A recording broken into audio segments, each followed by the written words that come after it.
అందరికీ నమస్కారం. ఈరోజు కథ ప్రేమ ఎంత మధురం పార్ట్ 29. ఇక స్టోరీలోకి వెళ్తే టైపికల్ గాయ్. ఇంతకీ అతనెవరో ఇప్పుడు చూద్దాం. యువన్ను తీసుకొని స్కూల్లోకి వెళ్ళబోతున్న స్నేహను స్కూల్ గేట్ దగ్గర అడ్డుకున్న వైభవ్ తాను చెప్పినట్లు వినకపోతే యువన్ను స్కూల్ నుండి బయటకు వెళ్ళేలా చేస్తానని బెదిరించాడు. ఆ మాటకు స్నేహ అనుమానంగా చూసి, నువ్వేం చెప్పాలనుకుంటున్నావు అని అడిగింది.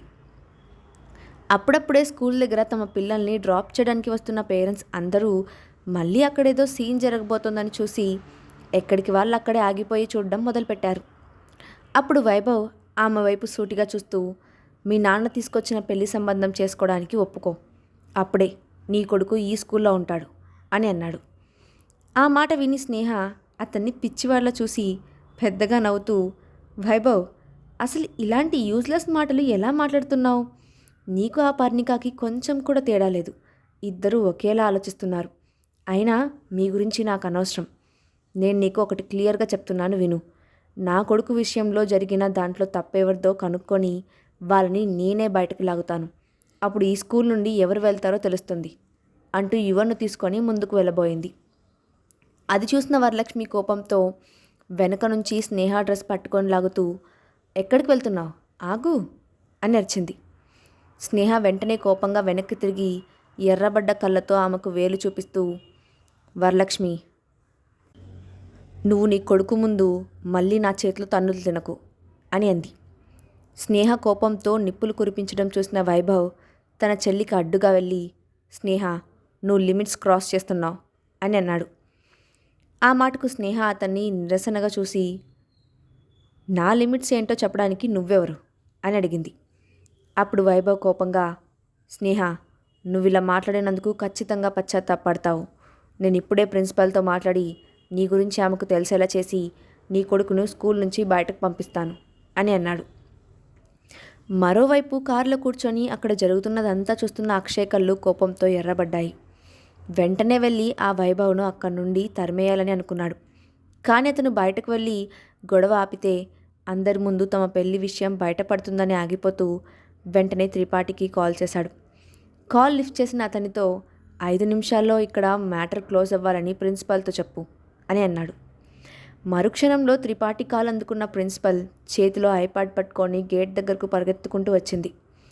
ప్రిన్సిపల్ని చూసిన వెంటనే వరలక్ష్మి ముఖం దీనంగా పెడుతూ, మేడం, టైంకి వచ్చారు. ఇప్పుడు మీరే మాకు న్యాయం చేయాలి. ఈ స్నేహ తన కొడుకు ద్వారా నా పిల్లాన్ని వేధిస్తూ నన్ను ఇన్సల్ట్ చేస్తోంది. ఇలాంటి పిల్లలు స్కూల్లో ఉండడానికి వీల్లేదు. నేను మిమ్మల్ని రిక్వెస్ట్ చేస్తున్నాను, వాళ్ళని ఇక్కడి నుంచి పంపించండి అని అంది. ప్రిన్సిపల్ స్నేహ ముఖం వైపు చూసింది, కానీ ఆమె ఏం మాట్లాడకుండా సైలెంట్గా ఉంది. అప్పుడు ప్రిన్సిపల్ వరలక్ష్మితో, మేడం, ముందు అసలు నిజమేంటో తెలుసుకోవాలి కదా. ఆ రోజు అసలు ఏం జరిగిందో సీసీటీవీ ఫుటేజ్లో దొరికింది. నేను ఆ వీడియో తీసుకొచ్చాను. అది చూసిన తర్వాత మీ అందరికీ అసలు నిజమేంటో తెలుస్తుంది అని అంది. ఆ మాట వినగానే వరలక్ష్మి ముఖం మారిపోయింది. అప్పుడు ప్రిన్సిపల్ తన ఐప్యాడ్లోని స్క్రీన్ ఓపెన్ చేసి వీడియోను ప్లే చేసింది. దాంతో అక్కడ ఉన్న పేరెంట్స్ కూడా ఆ వీడియో చూడడానికి ఉత్సాహం చూపించారు. అందులో వరలక్ష్మి కొడుకు యువన్ను కిందకు తోసేస్తున్న దృశ్యం స్పష్టంగా కనపడింది. అది చూడగానే అక్కడ ఉన్న అందరి ముఖాల్లో ఎక్స్ప్రెషన్స్ మారిపోయాయి. వరలక్ష్మి ముఖం మరింత పాలిపోయింది. అప్పుడు స్నేహ మాట్లాడుతూ, ఇప్పుడు అందరికీ నిజం తెలిసిపోయింది. యువన్ను కావాలని కిందకు నెట్టి గాయాలు పాలయ్యేలా చేశారు. పైగా ఇదంతా నా కొడుకే చేశాడని అతనిపై నిందలు కూడా వేశారు. ఇదంతా మీ స్కూల్లోనే జరిగింది కాబట్టి మీరు నాకు ఎక్స్ప్లెనేషన్ ఇస్తారని ఎక్స్పెక్ట్ చేస్తున్నాను అని ఆవేశంగా ఉంది.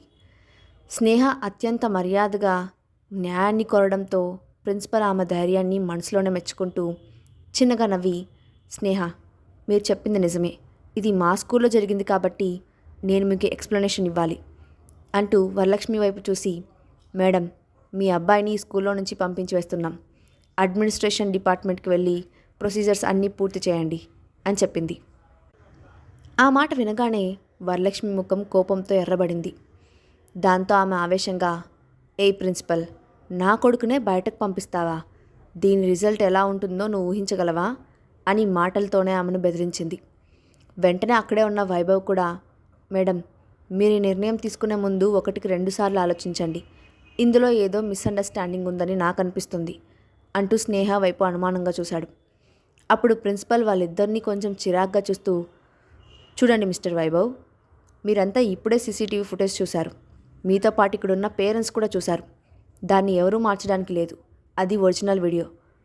కాబట్టి మీకు నా నిర్ణయాన్ని ప్రశ్నించడానికి అర్హత లేదు అంటూ స్నేహ వైపు చూసి, మేడం, నేను ఈ విషయంలో మీకు క్షమాపణలు చెప్తున్నాను.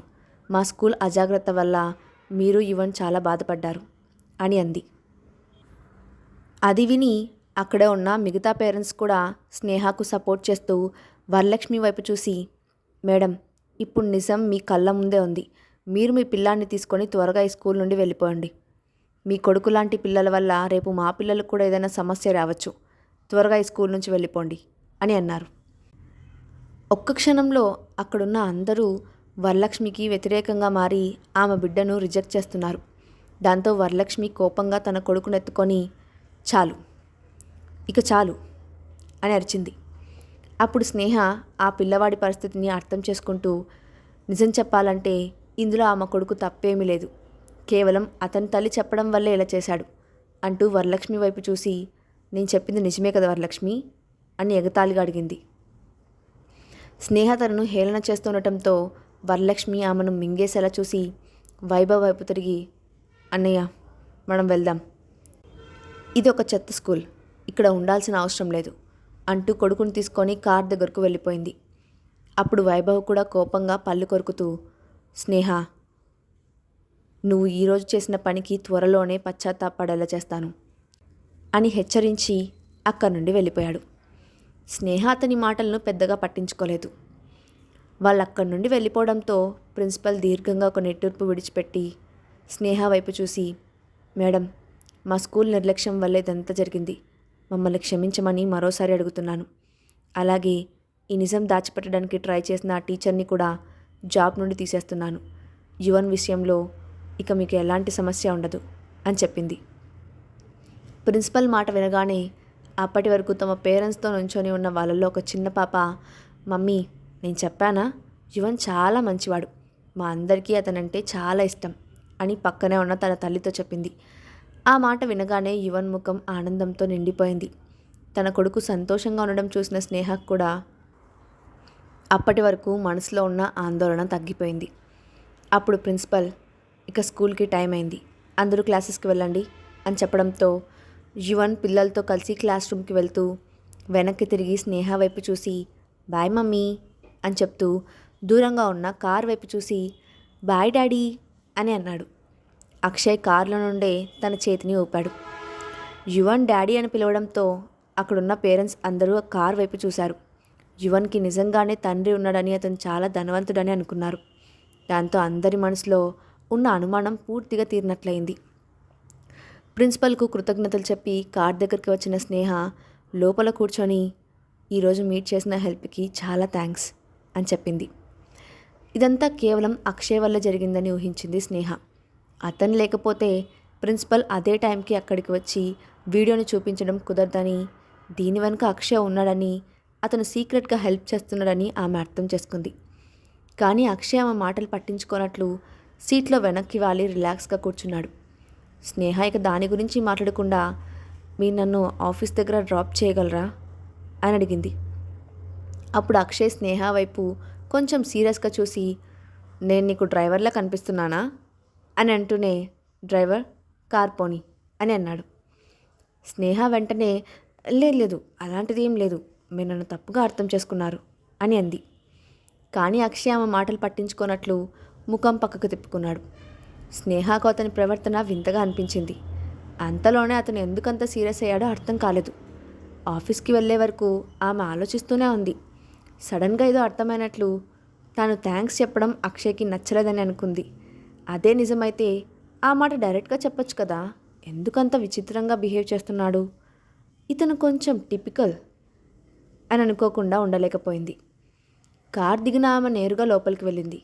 ఆమె వెళ్ళేటప్పటికే కరణ్ ప్రాక్టీస్ చేస్తూ కనిపించడం చూసి ఆశ్చర్యపోతూ, కరణ్, నువ్వు ఎందుకు ఇది తొందరగా ప్రాక్టీస్కి వచ్చావు?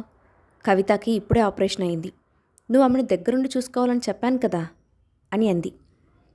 అప్పుడు కరణ్ చిన్నగా నవ్వి, నా చెల్లెల్ని చూసుకోవడానికి నేను ఒక ప్రైవేట్ నర్స్ను అరేంజ్ చేశాను.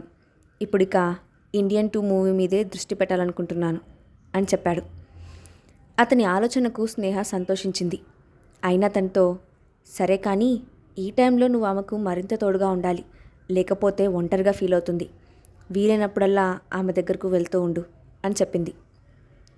సరే అంటూ కరణ్ తలూపడంతో తన క్యాబిన్కి వెళ్ళిన స్నేహ ఎప్పటిలాగే కరణ్ సోషల్ మీడియా అకౌంట్స్ అన్నీ చెక్ చేసింది. రెస్పాన్స్ బాగానే ఉన్న జనాల్లో అతని ఫాలోయింగ్ అప్పుడే తగ్గనివ్వకుండా చూసుకోవాలని అనుకుంటూ ఏదో ఆలోచించి ఇండియన్ 2 మూవీ డైరెక్టర్ అనిల్కి కాల్ చేసింది.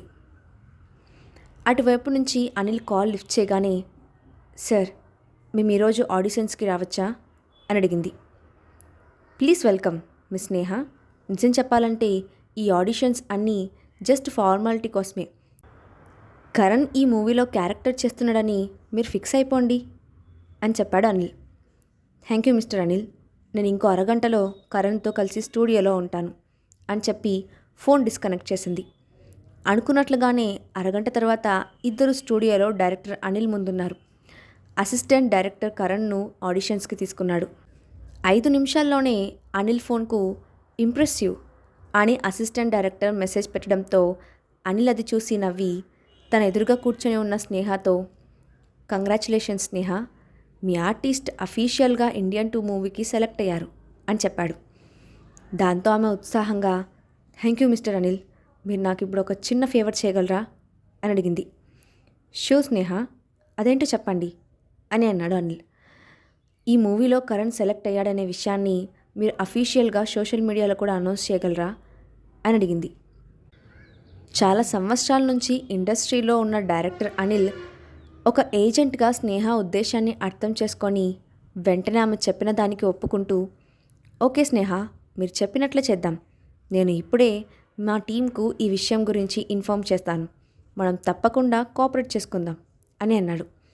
ఆ మాటకు స్నేహ నవ్వుతూ థ్యాంక్ యూ అని చెప్పింది. 10 నిమిషాల్లో వాళ్ళు అక్కడి నుండి బయలుదేరారు.